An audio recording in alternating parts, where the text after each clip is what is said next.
The fog rolled thick across the backroads of Bardstown, Kentucky that November night, so dense that the yellow center line disappeared into gray nothingness just 10 feet ahead. It was the kind of fog that made drivers second-guess every turn, that transformed familiar landscapes into alien territory. At 11:47 on that Saturday night, November 18, 2000, a red Honda Civic sat idling in the gravel parking lot of the Rosewood Tavern, its headlights cutting weak cones through the mist. Inside, 23-year-old Jessica Marie Dalton checked her reflection in the rearview mirror one last time, tucking a strand of auburn hair behind her ear.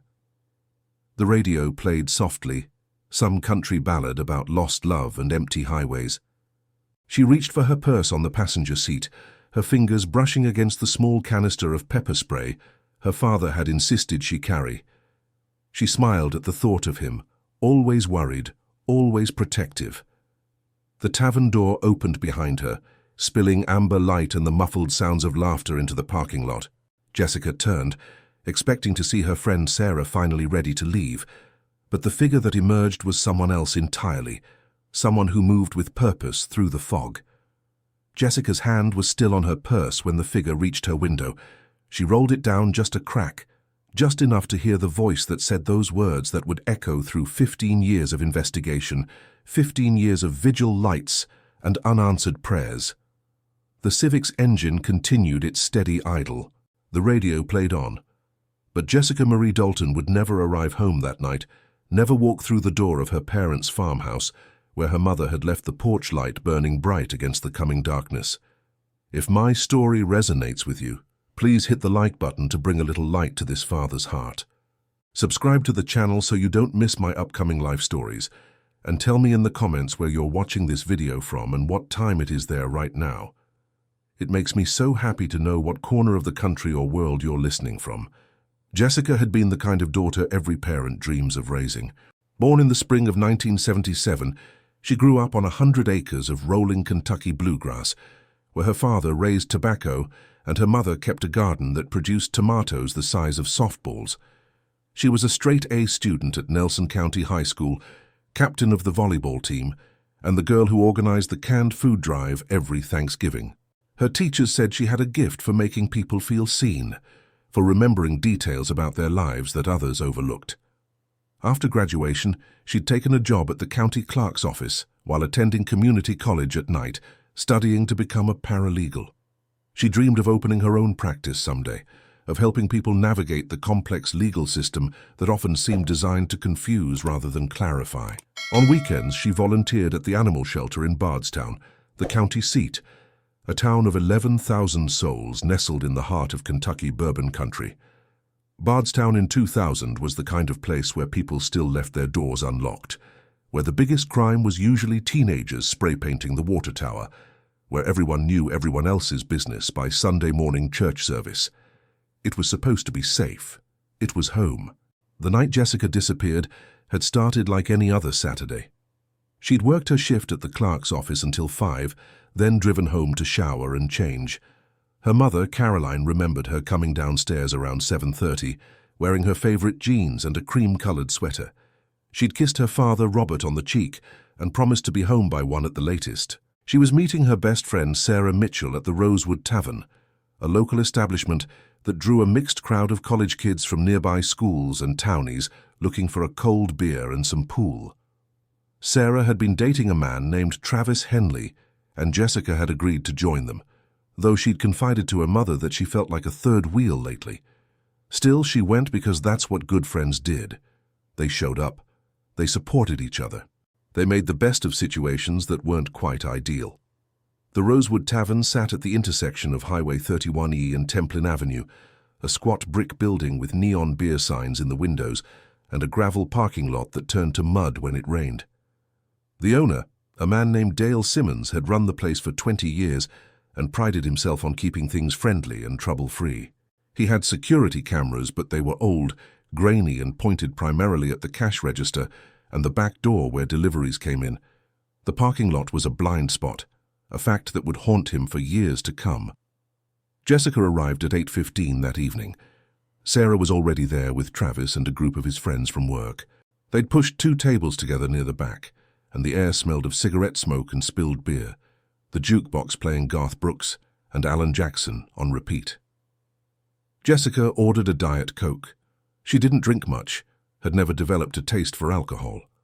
She played a few games of pool, laughed at Travis's jokes, checked her watch periodically as the night wore on. Around 11:15, Sarah and Travis got into an argument. Jessica never knew what it was about. Some petty disagreement that escalated the way they do when emotions run high and alcohol lowers inhibitions. Sarah asked Jessica if they could leave, her eyes bright with unshed tears. Jessica had nodded, gathering her purse and jacket, ready to drive her friend home and talk through whatever had gone wrong. But then Travis apologized, and Sarah softened, and suddenly the plan changed. Sarah wanted to stay, wanted to give Travis another chance, wanted to forget the fight had ever happened. Jessica felt the familiar tug of being the responsible one, the friend who should probably stay to keep an eye on things. But she was tired. She had to be at work early Monday morning. Her bed was calling. She hugged Sarah goodbye, promised to call her in the morning, and walked out into that November fog alone. Dale Simmons saw her leave. He was behind the bar washing glasses, and he glanced up as she pushed through the door. He noted the time because he was particular about such things, always had been. 11:45. 3 other patrons saw her too. A couple named Jim and Linda Patterson, who were sitting at the bar arguing about whether to order another round, and a man named Marcus Webb, a long-haul trucker who'd stopped in for a burger and a beer before heading back out on the road. Marcus would later tell police that he'd seen Jessica walk to her car, seen her get in, seen the interior light come on briefly before the door closed. He'd thought nothing of it. Why would he? It was just a young woman leaving a bar, heading home like dozens of other people that night across Nelson County. But Jessica never made it home. The drive from the Rosewood Tavern to her parents' farmhouse should have taken 12 minutes, 15 at most given the fog. When 1:15 came and went with no sign of their daughter, Robert Dalton began to pace. At 1:30, Caroline tried Jessica's cell phone. It rang and rang, then went to voicemail. At 1:45, Robert drove the route himself, his truck's high beams cutting through the fog, his eyes scanning the shoulders for any sign of her red Civic, any indication of an accident. He found nothing. At 2:23 in the morning, he called the Nelson County Sheriff's Department. Deputy Frank Morrison took the call. He was 56 years old, a career lawman who'd seen his share of missing person reports, most of which resolved themselves within hours when the missing person turned up at a friend's house or sleeping off a drunk in their car. But something about this call felt different. Robert Dalton's voice carried a weight of certainty, a father's instinct that something was deeply, irrevocably wrong. Morrison took down the details. Jessica Marie Dalton, 23, 5'6", 130 pounds, auburn hair, green eyes, last seen leaving the Rosewood Tavern at approximately 11:45. Driving a red 2000 Honda Civic license plate KYJ 4729. Wearing jeans, a cream sweater, brown leather jacket, carrying a black purse. Morrison promised to send a unit to the tavern immediately to check the route, to do everything they could. By dawn on Sunday, November 19th, every available deputy in Nelson County was searching. They found Jessica's car at 6:47 that morning, just as the sun was beginning to burn through the fog. It was parked on a narrow dirt road called Quarry Lane, about 4 miles west of the tavern, down a route that Jessica had no reason to take. The car was locked. The keys were in the ignition. Her purse sat on the passenger seat, her wallet intact with $63 still inside, her pepper spray unused. Her cell phone was on the floorboard, its battery nearly dead. There were no signs of struggle inside the vehicle, no blood, no torn fabric, nothing to suggest violence had occurred within. But Jessica herself was gone, vanished as completely as if she'd stepped through a door into another dimension. The discovery of the car sent shockwaves through Bardstown. Within hours, volunteers were organizing search parties, combing through the woods that bordered Quarry Lane, calling Jessica's name until their voices went hoarse. The Kentucky State Police were called in. Bloodhounds were brought to the scene, but the fog and rain that had started falling Sunday morning had washed away any scent trail. The dogs circled the car, whined, and sat down, unable to find a direction to follow. It was as if Jessica had simply evaporated into the damp Kentucky air. Detective Aaron Cortland of the Kentucky State Police took lead on the investigation. He was 42, married with 3 daughters of his own, and the case hit him hard from the beginning. He interviewed everyone who'd been at the Rosewood Tavern that night. Sarah Mitchell sobbed through her statement, guilt-ridden that she'd let Jessica leave alone, that she'd chosen a boyfriend over her best friend's company. Travis Henley was cooperative but distant, clearly uncomfortable with the scrutiny. Dale Simmons provided his security footage, which showed Jessica inside the bar, but nothing of the parking lot. The Pattersons and Marcus Webb gave their statements, describing what little they'd seen. None of it amounted to much. Jessica had been there and then she wasn't, with no clear explanation for how she'd ended up 4 miles away on a road she never used. Cortland's team processed the car with meticulous care. They found Jessica's fingerprints, which was expected. They found several other prints that were eventually matched to family members and friends who'd ridden in the car. But they also found a partial print on the outside of the driver's side window that didn't match anyone in their database. It was smudged, incomplete, but it suggested that someone had touched the car that night, someone whose identity remained unknown. They collected fiber evidence from the interior, hair samples, anything that might yield a clue. They searched Quarry Lane and the surrounding woods for weeks, then months. They drained a pond near where the car was found. They interviewed registered sex offenders within a 50-mile radius.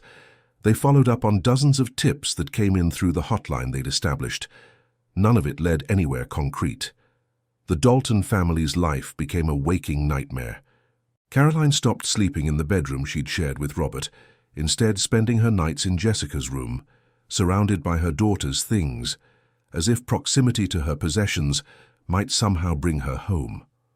Robert threw himself into the search, organizing volunteer efforts, printing flyers, appearing on local news programs pleading for information. Jessica's younger brother, Michael, who was 19 at the time, withdrew into himself, angry at a world that could let something like this happen, angry at God for not answering their prayers. The family dynamics shifted under the weight of grief and uncertainty, relationships strained by the constant presence of absence. As winter gave way to spring, then summer, the active investigation began to slow. There were other cases demanding attention, other families waiting for justice. The volunteers who'd searched so tirelessly in those first weeks returned to their normal lives, though they carried the weight of failure with them. The yellow ribbons that had been tied around trees throughout Bardstown faded to pale cream, then fell away entirely. But Caroline Dalton kept the porch light burning every single night, a beacon calling her daughter home. She never stopped believing that Jessica would walk through that door, that there would be an explanation, that their family would be whole again. Detective Cortland, however, couldn't let it go. Even as the case officially went cold, filed away in the unsolved cases drawer, he kept returning to it in his spare time. He'd drive out to Quarry Lane and sit in his car, trying to imagine what had happened that night. He'd review the case file over and over, looking for something he'd missed, some connection he'd failed to make. He attended true crime conferences and seminars, learning new techniques, staying current with advances in forensic science. He knew that cases like this didn't solve themselves. They required obsession, dedication, a refusal to accept defeat. The years passed with agonizing slowness for the Dalton family. 2001 became 2002, then 3, 4, 5. Jessica's room remained untouched, a shrine to a life interrupted. Caroline celebrated her daughter's birthday every year on April 10th, baking her favorite chocolate cake, setting a place at the table that would never be filled. Robert grew quieter, more withdrawn, the light in his eyes dimming with each passing year. Michael moved away after high school, unable to bear living in the town where his sister had vanished, where every street corner held a memory of her laughter. Meanwhile, life in Bardstown continued. The Rosewood Tavern changed ownership. Highway 31E was repaved. New families moved into town while others left. But those who remembered Jessica kept her story alive, sharing it with newcomers, ensuring that she wasn't forgotten.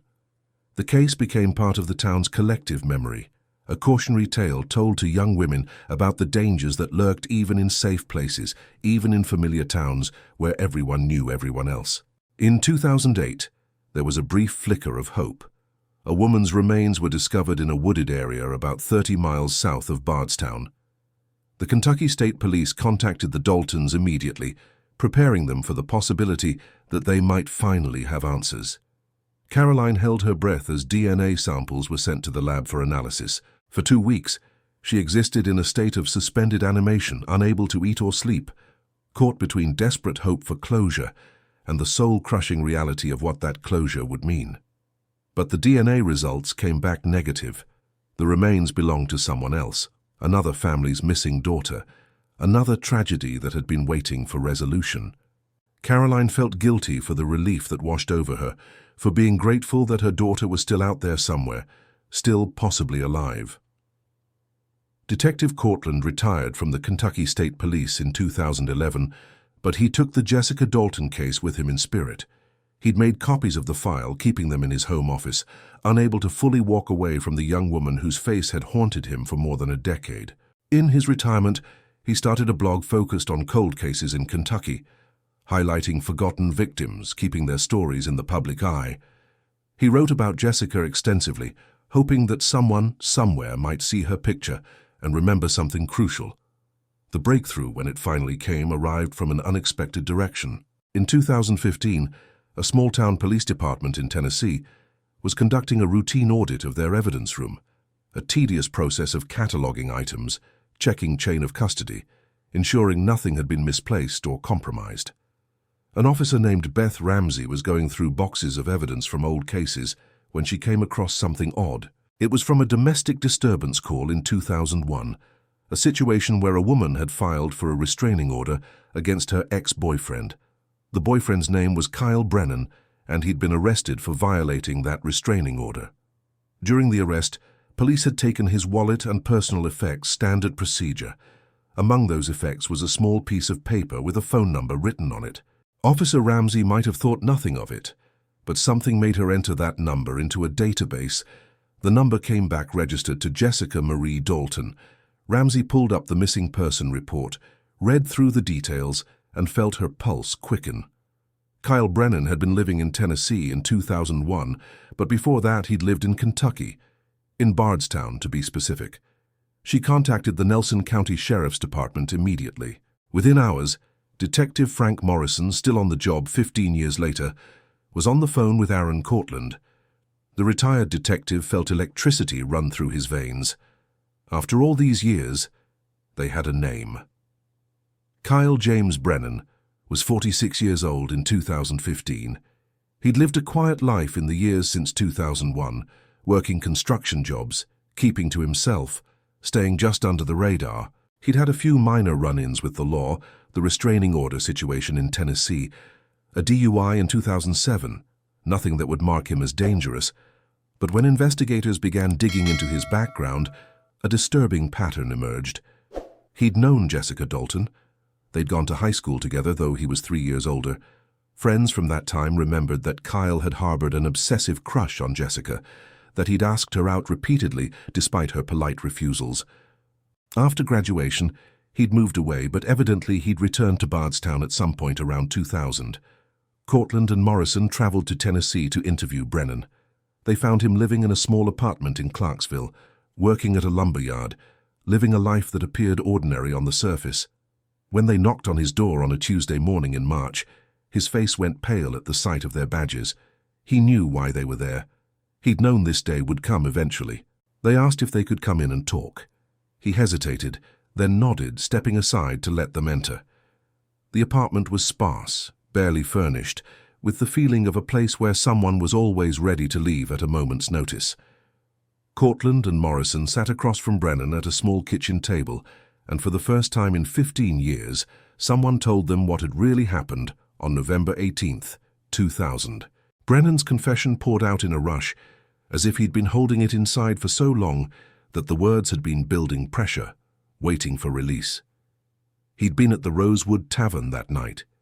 He'd seen Jessica there, hadn't planned on it, but there she was, beautiful as ever, still beyond his reach. He'd watched her all evening from a corner booth, drinking whiskey, building up courage or resentment, he wasn't sure which. When she'd left alone, he'd followed her out to the parking lot. He'd approached her car, tapped on the window. She'd rolled it down a crack just enough to hear him say hello. She'd been kind, the way she always was, asking how he'd been, genuinely interested in his answer despite the fog and the late hour. He'd asked if she wanted to go somewhere and talk to catch up on old times. She'd smiled and said she needed to get home. Her parents were expecting her. That rejection, polite as it was, had triggered something in him. He'd reached through the crack in the window, unlocked the door, slid into the passenger seat before she could react. She'd been startled but not yet frightened, still believing he was just a lonely old classmate looking for connection. He'd pulled out a knife, not to hurt her, he insisted, but to make her understand how serious he was, how much he loved her, how they were meant to be together. She'd been terrified then, her green eyes wide with fear. He'd told her to drive, to head west on the highway. She'd complied, her hands shaking on the steering wheel. When they'd reached Quarry Lane, he'd directed her to turn down the dark, narrow road.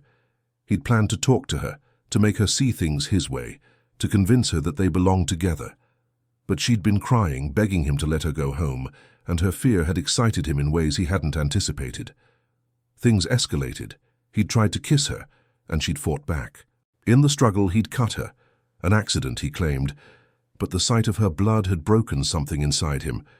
Or maybe it had revealed what had always been there.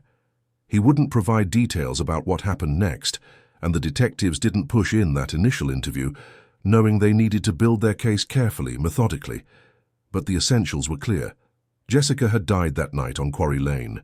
Brennan had panicked, had removed her body from the car, had taken her to a location he knew, a place he'd discovered years before when he'd worked construction in the area.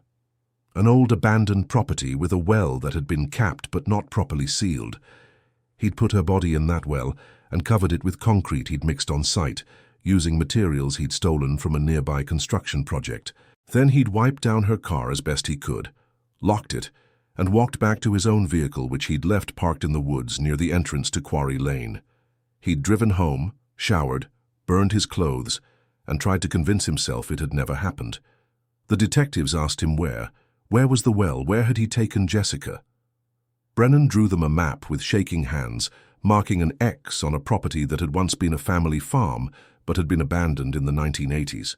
By the time 2000 rolled around, it was little more than overgrown fields and collapsing structures, owned by a bank that had foreclosed years prior. The property was 15 miles from where Jessica's car had been found, in the opposite direction from her home, in a part of the county so rural that search parties had never reached it. The excavation began on March 19, 2015, 15 years and 4 months after Jessica disappeared. Heavy equipment was brought in, ground-penetrating radar deployed. The media descended on the scene, news helicopters circling overhead, reporters setting up camps along the property's perimeter.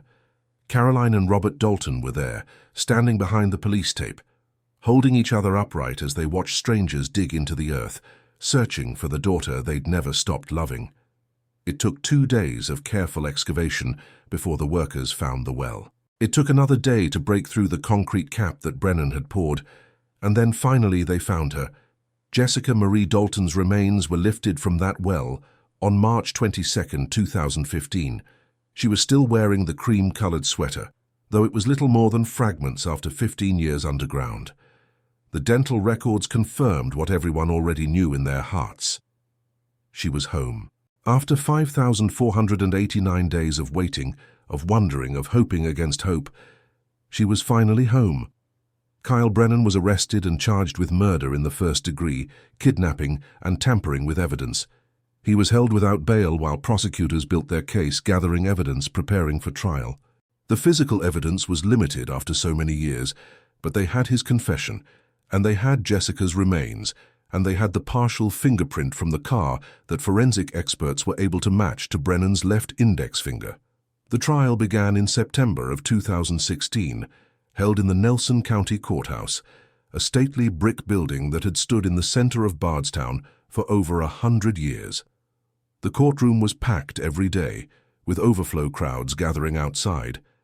The Dalton family sat in the front row, their faces masks of controlled grief, watching as the man who'd taken their daughter was finally called to account. The prosecution presented their case methodically. They walked the jury through that November night, minute by minute. They showed photographs of Jessica's car as it had been found, of Quarry Lane, of the well where her body had been hidden. They brought in forensic experts who testified about the evidence collected, the fingerprint match, the condition of Jessica's remains. They put Detective Cortland on the stand, and he spoke about 15 years of tireless investigation, of never giving up on Jessica even when the case went cold. They presented Brennan's confession, recorded and played for the jury, his voice describing in chilling detail how he'd taken a young woman's life because she wouldn't love him back. The defense tried to argue that the confession had been coerced, that Brennan had been under duress, that the physical evidence was too degraded to be reliable. But the jury saw through the attempts to muddy the waters. They saw a man who'd lived freely for 15 years while a family suffered, while a community mourned, while a young woman rotted in an unmarked grave. The trial lasted 3 weeks. The jury deliberated for just under 8 hours. They found Kyle James Brennan guilty on all counts. At sentencing, the judge allowed the Dalton family to speak. Caroline stood at the podium, her hands gripping the sides to keep them from shaking.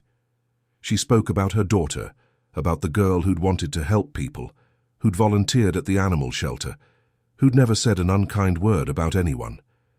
She spoke about 15 years of sleeping in Jessica's room, of keeping the porch light on, of celebrating birthdays for a ghost. She looked directly at Brennan and asked him why. Why Jessica? Why them? Why had he taken everything from them? He had no answer. He stared at the floor, unable or unwilling to meet her eyes. Robert spoke next, his voice rough with emotion. He talked about the hole in his life that would never be filled, about the grandchildren he would never have, about the wedding he would never walk his daughter down the aisle for. Michael spoke last, the little brother who'd grown up in the shadow of his sister's disappearance. He talked about survivorship guilt, about wondering if he'd failed her somehow, about the therapy and the nightmares and the relationships he'd been unable to maintain because he couldn't let anyone get close. The judge sentenced Kyle Brennan to life in prison without the possibility of parole, plus 50 years for the additional charges. He would die in prison, an old man whose name would be remembered only as a footnote to someone else's tragedy. As they led him from the courtroom in shackles, he turned one last time to look at the Dalton family. Whatever he saw in their faces made him look away quickly, and he shuffled out of sight, disappearing into the correctional system where he would spend the remainder of his days. Jessica was buried on a grey afternoon in October, 16 years after she disappeared. The funeral was held at St. Joseph's Cathedral in Bardstown, the same church where she'd been baptized, where she'd taken First Communion, where her parents had dared to dream she might be married one day. Hundreds of people attended, some who'd known her, others who'd only known her story but felt compelled to pay their respects. The casket was closed, but atop it sat her senior portrait, that smile that had once lit up rooms now frozen in silver frame. She was laid to rest in the cemetery behind the church, under an oak tree that would shade her grave in summer and drop golden leaves on her headstone in fall. The marker read simply, Jessica Marie Dalton, April 10th, 1977, November 18th, 2000, beloved daughter and friend, forever in our hearts. The Dalton family tried to rebuild their lives in the aftermath. Caroline finally turned off the porch light, that eternal beacon that had burned for 16 years. It felt like surrender and relief all at once. Robert returned to farming, finding solace in the rhythms of planting and harvest, the predictable cycles of the land. Michael moved back to Bardstown, wanting to be close to his parents, wanting to honor his sister's memory by being the family member who remained. They established a scholarship in Jessica's name at the community college, funding the education of young women, studying criminal justice or legal studies, helping others achieve the dream their daughter never got to fulfill. Every year on April 10th, they visited her grave and released 24 balloons, one for each year she'd been alive, watching them rise into the Kentucky sky until they disappeared from sight. Detective Cortland attended the funeral, standing in the back of the church, feeling the weight of 15 years lift from his shoulders. He'd kept his promise to never give up on Jessica, and though justice had been painfully delayed, it had ultimately prevailed. He thought about all the other cold cases still waiting, all the other families still lighting candles and leaving porch lights burning. Some of those cases would be solved, others would remain mysteries forever. But each one deserved the same relentless pursuit of truth that he'd given to Jessica Dalton. The case left scars on Bardstown that would never fully heal. The town that had once felt so safe now carried a wariness, an understanding that darkness could exist anywhere, could wear a familiar face, could sit in a corner booth of a local bar watching and waiting. Parents held their children a little tighter. Women looked over their shoulders more often. The Rosewood Tavern eventually closed, unable to shake the association with that terrible night. The building now sitting empty with plywood over the windows and weeds growing through cracks in the parking lot pavement. But there was also resilience. The volunteers who'd searched for Jessica in those early days took that experience and formed a local chapter of a missing persons advocacy group, ready to mobilize when the next tragedy struck. The Sheriff's Department instituted new protocols for missing person cases, ensuring that critical early hours wouldn't be wasted on assumptions about teenage runaways or adults exercising their right to disappear. The community came together in ways both small and profound, honoring Jessica's memory by being kinder to one another, by checking in on neighbors, by recognizing that the fabric of small-town life depended on everyone looking out for each other. Sometimes on November evenings when fog rolls across the Kentucky bluegrass, Caroline Dalton stands on her porch and looks out at the land that's been in her family for generations. She thinks about her daughter, about all the years they lost, about all the moments that were stolen. She thinks about the wedding that never happened, the grandchildren who were never born, the career that was never built, the life that was never lived. The grief hasn't lessened with time so much as it's changed shape, becoming something she carries with her always, a weight that's part of her now, as essential and permanent as bone. But she also thinks about the good years, the 23 that she had Jessica, the memories that no one can take away. The little girl who brought home stray kittens and insisted they keep everyone. The teenager who studied so hard for exams, sprawled across the living room floor with textbooks and highlighters scattered around her. The young woman who'd hugged her tight before leaving that November night, who'd promised to be home by 1, who'd meant every word of that promise. Those memories are a treasure, precious and irreplaceable, proof that Jessica was here, that she mattered, that she left an imprint on the world that won't fade. The truth is that some absences can never be filled. Some losses leave spaces so profound that you simply learn to build your life around them, the way a tree grows around a fence post, incorporating the obstacle, adapting, surviving. The Dalton family survived. They carry on because giving up would dishonor Jessica's memory, would let Kyle Brennan take even more than he already has. They survive because somewhere, they believe, Jessica wants them to be happy, wants them to find joy in the time they have left, wants them to know that love doesn't end just because someone is gone. In the end, Jessica's story is a reminder that evil exists in this world, that predators walk among us wearing ordinary faces, living ordinary lives until the moment they decide to take something that doesn't belong to them. But it's also a reminder that justice, though sometimes slow, can prevail. That dedicated law enforcement officers who refuse to give up on cold cases can make a difference. That advances in technology and forensic science can provide answers even decades later. That communities who remember victims and keep their stories alive are performing an act of resistance against those who would prefer everyone forget. Every missing person is someone's daughter, someone's sister, someone's friend. Every cold case represents a family in limbo, unable to move forward or let go, trapped in an eternal present tense of not knowing. Jessica Marie Dalton's case was solved, but there are thousands of others that remain open, thousands of families still waiting for that knock on the door, that phone call, that moment when uncertainty finally transforms into terrible clarity. We owe it to those families, to those victims, to never stop searching, never stop investigating, never stop believing that the truth matters.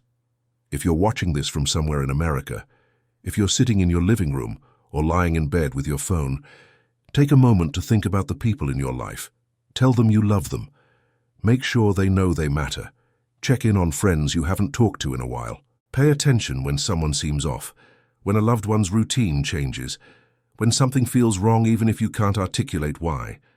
We're all responsible for each other in ways both large and small, and sometimes being observant, being present, being willing to get involved can make all the difference. The porch light at the Dalton farmhouse doesn't burn all night anymore, but somewhere in Kentucky tonight, other lights are burning, other families are waiting, other prayers are being whispered into the darkness. May they all, in time, find their answers.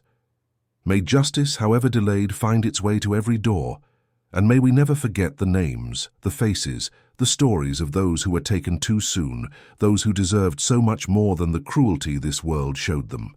Jessica Marie Dalton mattered. She still matters.